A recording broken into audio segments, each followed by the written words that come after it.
Olá, muito bom dia. Muito obrigado mais uma vez pela sua companhia. Está começando mais um programa Agronegócio e eu desejo a você um dia de muita paz e muita saúde. E no programa de hoje nós vamos comentar da relação entre a China e a Bolívia, uma parceria lucrativa. Eu vou conversar com Guido Juliano Martins de Araújo, ele é diretor do Instituto Saga das Águas, e nós vamos falar da chegada de uma nova ordem mundial, ou seja, cada um para si. As superpotências mundiais subjugando centenas de países. Vamos falar do custo de produção do milho e da soja, só que lá no Mato Grosso. E eu vou conversar com Márcio Antônio Ribeiro, economista e vice-reitor da Unimais. E nós vamos falar de economia, dos gargalos que o país vem enfrentando. O programa Agronegócio já está no ar.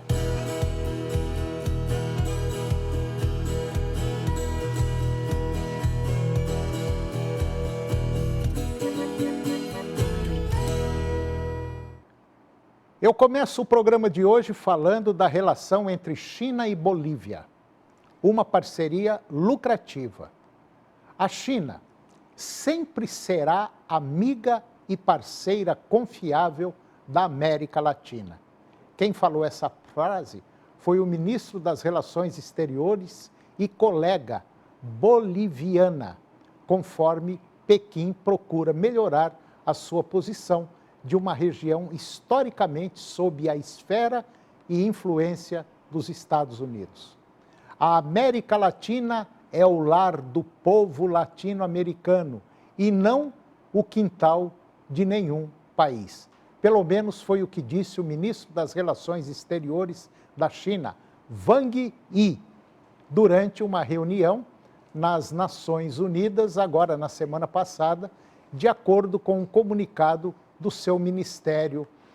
A China quer elevar continuamente a parceria estratégica China-Bolívia, disse o ministro Wang. E ele falou para a ministra das Relações Exteriores da Bolívia, a senhora Celinda Sousa. A Bolívia, que estabeleceu laços diplomáticos com Pequim em 1985, está entre os muitos países da América do Sul que se uniram economicamente à China por meio de dívidas e investimentos. O país rico em recursos naturais, a Bolívia, deve à China, o maior credor bilateral do mundo, mais de 1 bilhão e 700 milhões de dólares, de acordo com dados do Banco Mundial. As empresas chinesas investiram outros 6 bilhões de dólares, segundo a estatística do American Enterprise Institute, principalmente nos setores de metais, energia e transporte da Bolívia. O investimento estrangeiro direto dos Estados Unidos na Bolívia é de cerca de 430 milhões de dólares e mostram dados do Departamento dos Estados Unidos, predominantemente nos setores de petróleo e gás e manufatura. O presidente Donald Trump advertiu agora, repetidamente, o BRICS, para que não desafie o domínio do poderoso dólar americano e ameaçou os membros com uma tarifa de 100% se eles quiserem brincar com o dólar. E agora eu vou conversar com Guido Juliano Martins de Araújo. O Guido ele é o diretor do Instituto Saga das Águas e nós vamos falar da chegada de uma nova ordem mundial, ou seja, cada um para si. As superpotências subjugando, dominando centenas de países. Guido, bom dia, tudo bem? Bom dia, Antônio, tudo bem? Pois é, parece que nós combinamos que o tema da sua conversa hoje, nova ordem mundial, bateu direitinho com o que o Donald Trump falou, né? Advertiu os BRICS. Não brinquem com o poderoso dólar americano. Exatamente, Antônio. E a gente preocupa muito, nós estamos preocupados porque o Trump, ele acaba colocando os países que necessitam da moeda americana e que necessitam de tudo que o americano tem. Se nós olharmos, Antônio, o nosso agronegócio, os produtos que nós necessitamos para produzir grãos são importados e muitos são patentes americanas. O fertilizante vem de um país rico como a Rússia e os grandes compradores de grãos que se transformam em alimentos, seja para o ser humano, para o gado, para o pet, são multinacionais, ou seja, as 5 maiores compradoras de grãos do mundo, eles conseguem comprar praticamente 90% do grão que é produzido no mundo. Então, eles têm um poder muito grande. E o Trump agora querendo trabalhar juntamente com a Rússia para combater a China, e a coisa vai começar através dos alimentos. Isso para nós é muito ruim, porque o produtor de grãos ele estará sujeito a todas essas pressões das empresas que fornecem os agroquímicos, os fertilizantes e principalmente as empresas que vão comprar esses grãos que se transformarão em alimentos. Isso é uma posição extremamente complicada, difícil, Antônio. Não é muito fácil, não. E aí, quando você entra numa loja, aí, Riachuelo, Renner e tantas outras grandes por aí, se você começar a mexer nas etiquetas, você vai ver que a maioria vem tudo de fora, tudo importado. Quando você parte para o agro, qualquer produtinho que você comprar para utilizar na soja, no milho, no boi, ou é China, ou é Índia. Quer dizer, de 10 produtos, 7 vêm de fora. Infelizmente, o Brasil os governantes parece que não se atentaram ainda, que nós precisamos de educação, nós precisamos de pesquisa, de investir nessa área, porque nós estamos na mão dos outros. Se der um pipoco lá fora, nós não fazemos quase nada aqui dentro. Né, Guido? Antônio, e tem outro detalhe. Os grandes grupos dos aposentados no mundo, os fundos de previdência, aqueles fundos bilionários, seja na Europa, nos Estados Unidos, eles descobriram anos atrás que investir no agronegócio, principalmente o agronegócio brasileiro, através dessas grandes empresas, é um lucro muito grande. Então, nós entramos numa fase que nós chamamos de os financeiros desses fundos, eles estão jogando o dinheiro e eles querem um lucro.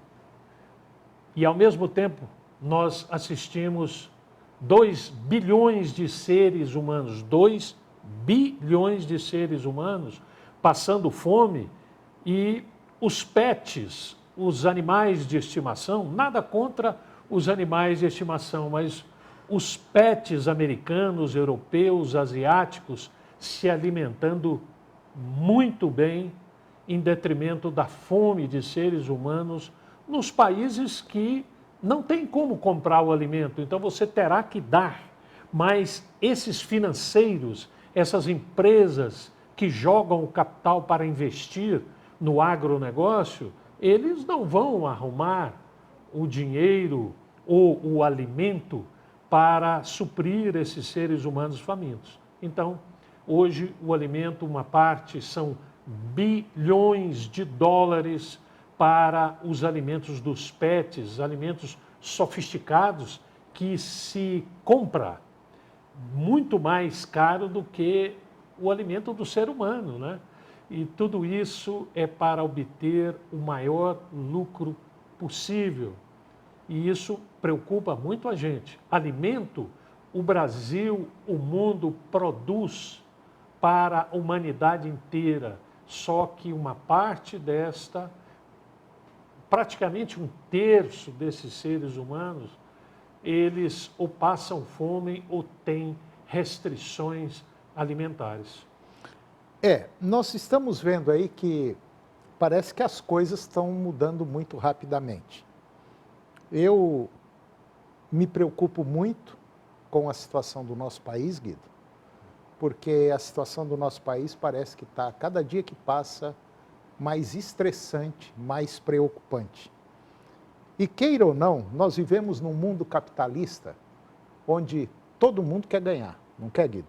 Todo mundo quer um emprego bom, todo mundo quer trabalhar menos, mas o que nós estamos observando é que eu acho que muita coisa vem pela frente e coisas que infelizmente parece que não são boas, porque nós aqui no nosso país, nós não estamos preparados para enfrentar um dólar, enfrentar uma economia maluca e poderosa como é a americana, a chinesa, a própria Rússia, apesar de a Rússia estar chacoalhando um pouco economicamente por causa da guerra, mas ela tem muita força.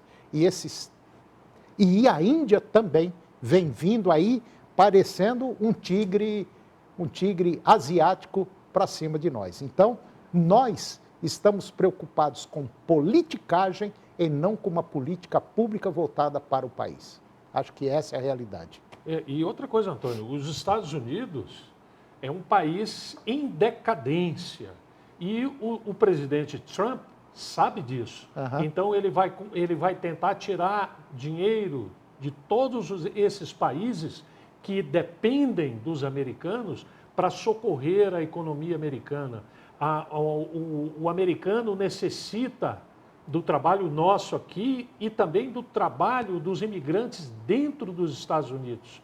Isso ele verá agora com esse terrorismo de mandar embora levas de pessoas até o final do governo dele, ele levará milhões de imigrantes para fora do seu país.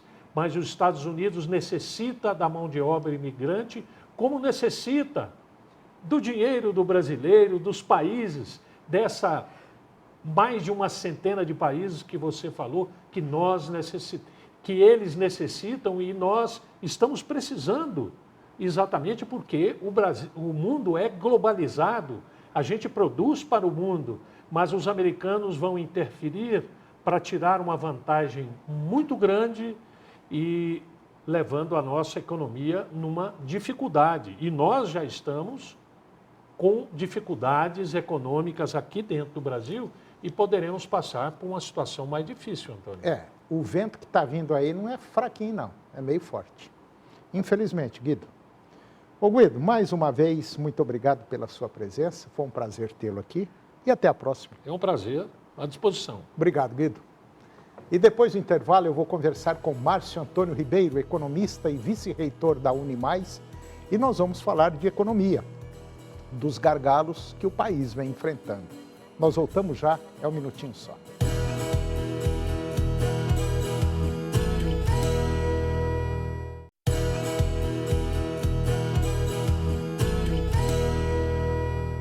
Nós estamos de volta e agora eu vou conversar com Márcio Antônio Ribeiro. O Márcio, ele é economista e ele é o vice-reitor da Unimais. E nós vamos falar de economia, vamos falar de cesta básica, vamos falar de recuperação judicial.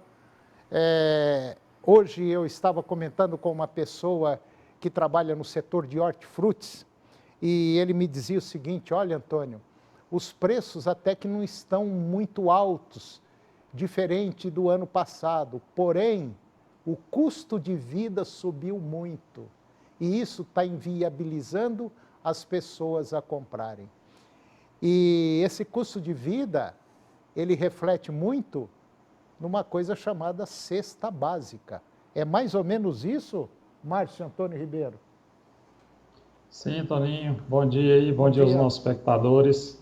Realmente, Toninho, a cesta básica, até porque ela é o principal fator, né, que impacta na renda principalmente das famílias assalariadas e de menor renda, né? E o ano de 2024, em especial, ele trouxe aí uma elevação, né, substancial na cesta básica, bem acima dos índices de inflação, né, apontados pelo governo. Até algo que tem trazido e lançado dúvidas, né, sobre os números que o IBGE tem apresentado aí ao longo de 2023, 2024, principalmente. Para você ter uma ideia, né, aqui em Goiânia hoje a cesta básica, né, encerrou 2024 com alta de 9,43, enquanto o governo fala aí de indicadores de inflação na casa dos 4,5. E isso hoje, Toninho, representa né, do salário líquido, 56% dele, né, o trabalhador consome aí com uma única cesta básica. Né? Isso é bem acima na história mais recente, esse índice, o menor dele foi em 2016 e 2017, aonde variou na faixa de 46% do salário mínimo o valor de uma cesta básica. Bom, então, só para resumir isso que o Márcio acabou de falar,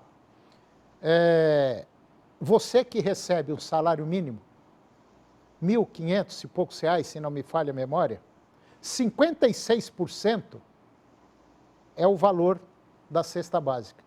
56%, metade do seu salário, vai para o salário mínimo.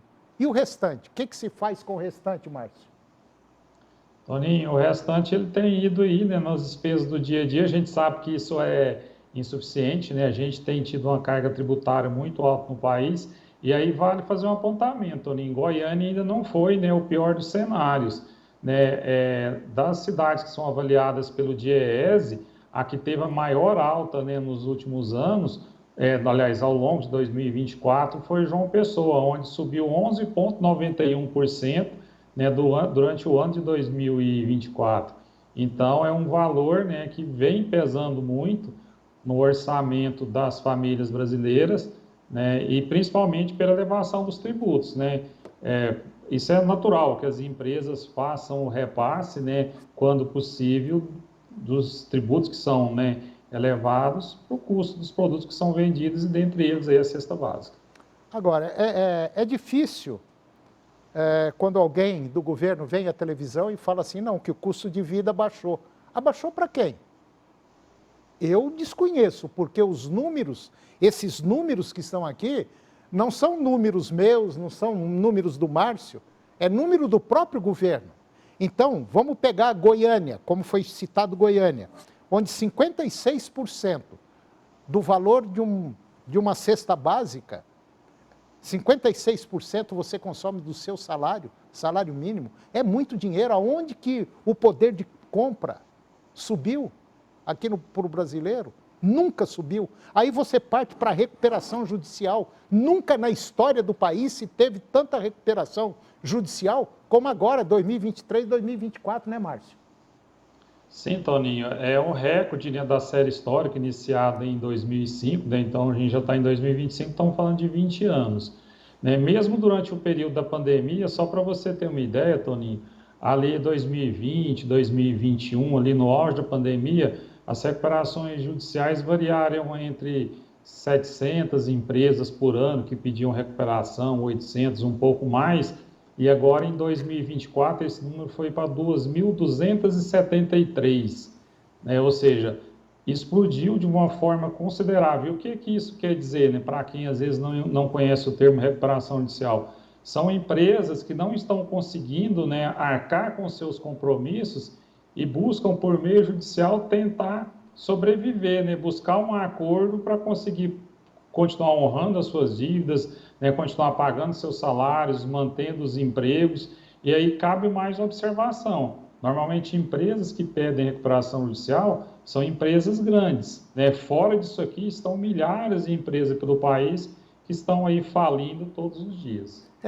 Você citou bem, são milhares de empresas falindo aqui no Brasil, principalmente pequenas e médias empresas que não têm gordura para queimar.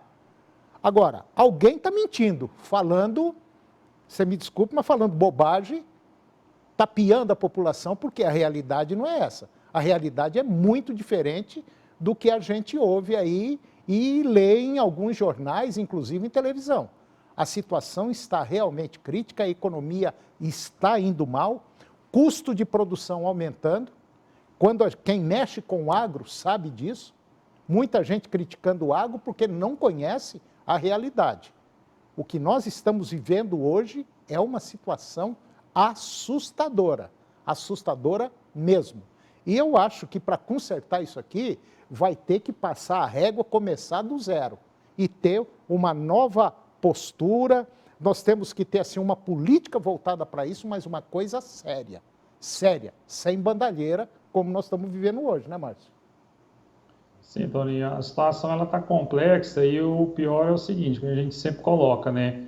a economia, o preço, às vezes, ele vem em longo prazo, como a gente está vendo agora. Parte do que tem vivido hoje, né, é função da pandemia. Me recordo a época da gente comentar, né, criticar algumas colocações que eram feitas, né, do fique em casa, economia, a gente vê depois, né?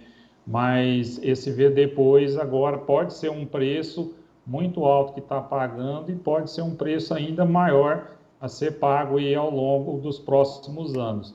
O governo não tem sinalizado, né, aí com a política fiscal, né, de seus gastos, que possa tranquilizar um pouco, né, aí a nossa visão para os próximos 2, 3 anos aí para frente.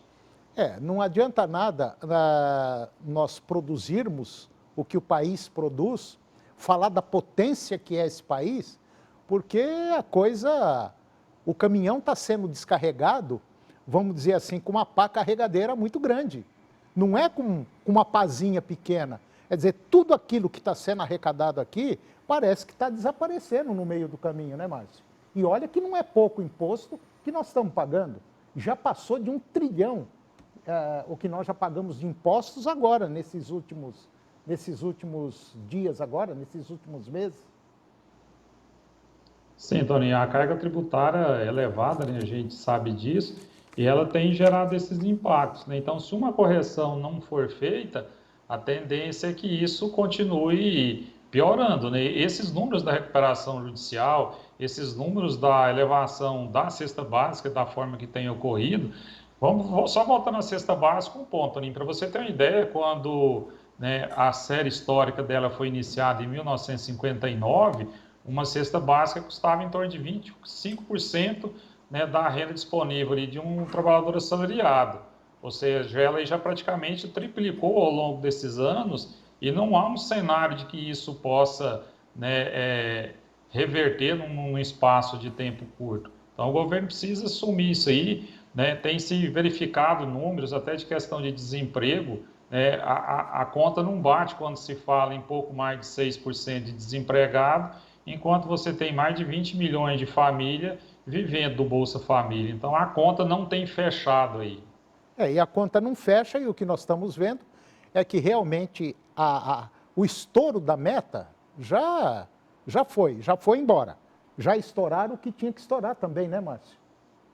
Sim, Tony. E outra, alguns índices de inflação, né, que não são os do IBGE, né, a gente tem o próprio DIEESE, tem a Fundação Getúlio Vargas, alguns indicadores já estão chegando quase ao dobro daquilo que o governo coloca, né? O governo tem colocado aí em torno de 4,5%, 5% a inflação dos últimos 12 meses, e alguns indicadores, por exemplo, da FGV e de outros têm apontado 7% e até um pouco mais do que isso, chegando a quase 8%. Né? Infelizmente, as narrativas que estão sendo colocadas para a população brasileira parece que não são narrativas assim muito acertadas. E a gente está sentindo isso na pele, e você, que às vezes você não é empresário, começa a fazer uma pesquisa assim por alto, bate um papo com o empresário para você ver como é que está a situação. Qualquer setor que você mexer, a situação está ficando muito complicada. Márcio Antônio Ribeiro, economista, vice-reitor da Unimais, muito obrigado, meu amigo, por essa conversa, e eu espero trazê-lo aqui mais vezes. Você já é figurinha carimbada do nosso programa. Um grande abraço, Márcio, muito obrigado e até a próxima. Um abraço, Toninho, sempre à disposição. Obrigado, Márcio. E o programa de hoje chegou ao fim, e eu termino o nosso programa com a seguinte frase: se quisermos alcançar resultados nunca antes alcançados, devemos empregar métodos nunca antes testados. Muito obrigado pela sua companhia, que Deus nos abençoe e até o próximo programa.